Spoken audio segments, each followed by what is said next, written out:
शारदाबाई नागेश भोसले परंड्याची चोरी झाली. आमचाही संमत नाही. आमचा संमत नसून नागेश वच्या भोसल्याचा ॲक्सिडेंट झाला. मी दवाखान्यात जामखेड मध्ये होते. जामखेड मध्ये असताना माझा मुलगा मुकदमापाशी गेला. मुकदमापाशी जाऊन त्याने मुकदमाकडून उचल घेऊन त्याने उसवाडायची उचल घेऊन येऊन घ्यायला गेल्यानंतर यांची चोरी झालेली आमच्या मुलांना माहिती नाही. माहिती नसल्यामुळं माझा मुलगा मुकदमाकडे जाता असताना चोरी करणाराचा लोकेशन काढलं. माझ्या मुलाचा नंबर त्या चोरी करणारावर होता नाही तर त्यांचा चोरी करणारा माणसाला धरलं की माझ्या त्या मोबाईल मधला काढला नंबर माझ्या मुलाचा लोकेशन मध्ये टाकल्याच्या नंतर माझ्या पोराचा लोकेशन काढता माझ्या मुलाला कुठे धरलं जामखेडला. माझा मुलगा घरी पण नव्हता. घरी नंतर माझ्या नवऱ्याला दुरुस्त करण्यासाठी दवाखान्यात खाजगी दवाखान्यात होता. पैसे भरण्यामुळं माझा मुलगा फिरत होता म्हणून त्यांनी माझ्या नवऱ्याचा बघायचं ठेवून पैसे घ्यायचं ठेवून माझ्या पोराला आणून परंड्या पोलीस स्टेशनला टाकलं. माने साहेब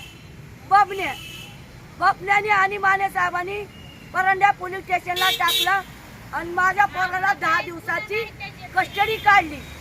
10 दिवसाच्या कस्टडीमध्ये मी गेले. त्याच्यानंतर कुत्री आणल्यानंतर चोरी करणारा 14 जणाला धरलं. माझ्या मुलाला धरलं नाही. ओळख परत झाली. माझ्या पोराला ओळख परत झालेली नाही. तरी मी माझ्या पोराला संशय कारण टाकून मोका टाकायला लागले. साहेब कुठं तारखेला आणत नाही, आम्हाला बोलून देत नाही, आम्हाला भेटून देत नाही, नंतर काही सध्या करत नाही. परंडा तालुक्याच्या चोरीतला आमचा काही समज नसून आमच्या पोराला टाकण्यात काय संमत आहे म्हणून आम्हाला ह्याची न्याय भेटावा म्हणून आमची एवढीच अपेक्षा आहे. आमच्या मालकाला उगीच येण्याकडे टाकले. चोरी करणारे बाहेर राहिले असताना आमच्या मालकाला येण्याकडे आणून टाकलं इथं.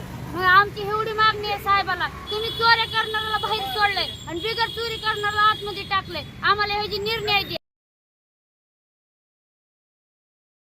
आमची कुणीच हे घेत नाही, दखल घेत नाही. कशामुळे घेत नाही? तुम्ही चोऱ्या करणाऱ्याला सजा द्या ना. आम्हाला काय बिनकारण तुम्ही भोगायला लावता. आणि जर आमच्या माणसं नसेल सोडवायचे तर आम्ही एखाद्या लेकराचा जीव घेऊन आता इथं रोडला आडवा पडू. माझी एवढीच विनंती आहे साहेबांना. जी गुन्हेगार आहे त्यांना तुम्ही अटक करावं लागेल. जी मागणी फक्त आमच्या मुलांना बाहेर काढून देण्याने त्यांनी, आणि ती चोरी आहे तर ती धरून त्यांनी आणावे.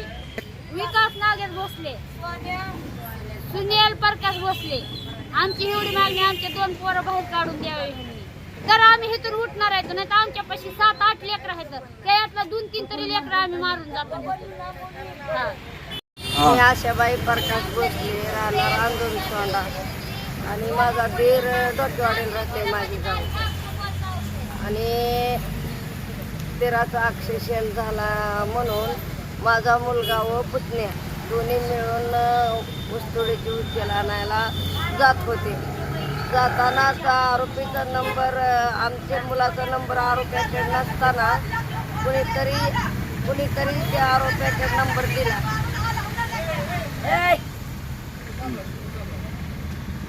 कुणीतरी त्याच्या माझ्या पुतण्याचा आरोपीकडे नंबर दिलेला होता.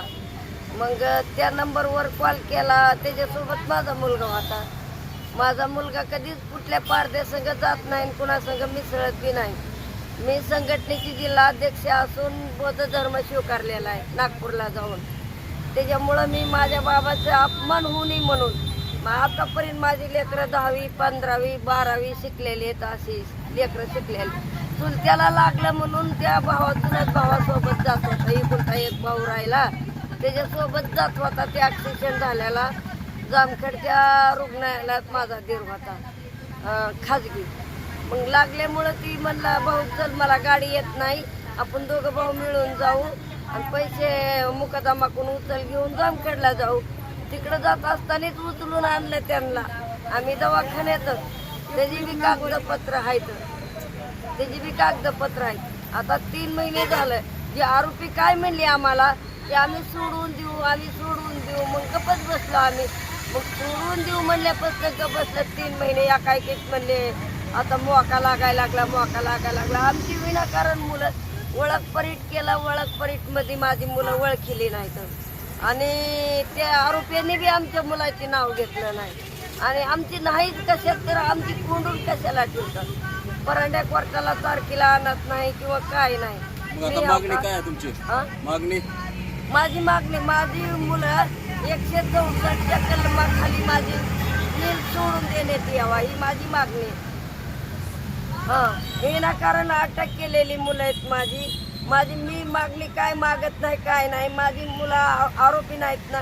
164च्या कलमाखाली माझी तिन्ही मुलं सोडून देण्यात यावा ही माझी मागणी आहे. मला आई नाही, वडील नाही, भाऊ नाही, बहीण नाही, कुणी नाही.